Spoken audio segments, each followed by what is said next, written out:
Purpose is the reason you were created. நீங்கள் உருவாக்கப்பட்டதே ஒரு நோக்கத்திற்காக தான். இந்த உலகத்திலே பிறக்கிற எந்த மனிதர்களும் ஒரு நோக்கம் இல்லாமல் பிறக்கவில்லை. மனிதனுடைய பிறப்பிற்கு பின்பாகவும் அவன் இந்த உலகத்திலே வாழ்கிற நாட்கள் எல்லாம் அவனுக்கு ஒரு நோக்கம், ஒரு பர்பஸ் கொடுக்கப்படும். வேதாகமத்தில் அநேகரை பார்க்கிறோம்.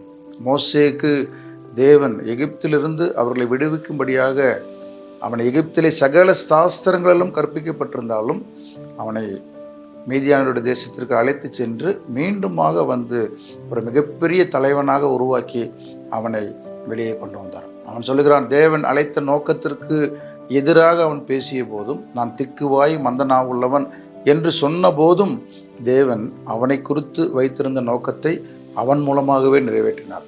உங்களை எந்த நோக்கத்திற்காக இந்த பூமியிலே வைத்திருக்கிறாரோ அந்த நோக்கம் உங்கள் மூலமாய் நிறைவேற்றப்படும்.